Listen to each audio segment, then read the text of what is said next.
Web Open Font Format. It is a font compressed for websites. You can't install it on Windows directly. You need to convert it to TTF if you want to use it in Word. I'm Evan Brooks, Certified Support Engineer. Here is the converter. Pro tip. For WOFF files that won't cooperate, you need a dedicated magic solution. I'll share my secret weapon program once we've exhausted all 3 troubleshooting steps. WOFF, Web Open Font Format, is a compressed font format developed for use on web pages.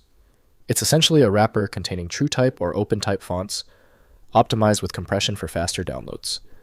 Users encounter this when dealing with web design, ensuring text renders with the intended custom typeface. The WOFF format was designed as a container. It uses zlib compression on the SFNT font data, TrueType, OpenType, reducing file size significantly. It also includes metadata, allowing font creators to include license information directly within the file, a key requirement for web font distribution and usage. To ensure best performance with WOFF, always start with Adobe fonts from Adobe Systems Incorporated. Windows will not display the file's internal directory without a specific utility. Windows supports both screen and print fonts, depending on the format. Open the context menu by right-clicking your WOFF file and choosing Open With.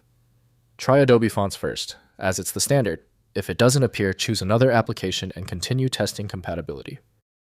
If the WOFF file won't open, don't panic. Since the initial attempt failed, the issue is now narrowed to 3 key areas. Here is a simple list of the most frequent errors and how you can verify each one immediately.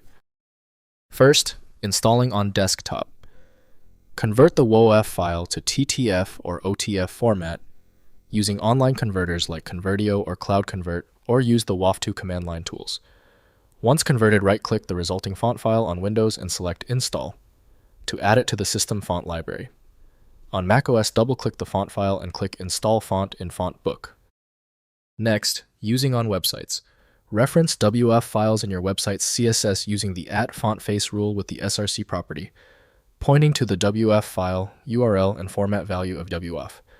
Provide WF2 fallbacks for better compression and TTF fallbacks for legacy browser support. Apply the custom font through font family declarations on HTML elements throughout your style sheet. Finally, inspecting font properties. Open WF files in font management software like FontForge or FontBase to inspect glyph sets, metrics, kerning tables, and embedded metadata.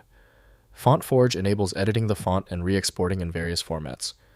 Use this approach to verify licensing terms, inspect character coverage, and modify fonts when permitted by the original license terms. If compatibility checks failed, it is likely because the file extension name is shared by different developers for unrelated formats, causing your PC to use the wrong reading language. An effective path forward often involves using a format-agnostic utility that is designed to prioritize actual data content over the potentially misleading extension name. Since the manual approaches didn't work for the file, the smart move is to use FileMagick, which provides the one-click solution you need, available at filemagick.com. If you know someone else struggling with this file, please share this video. A like and subscribe goes a long way.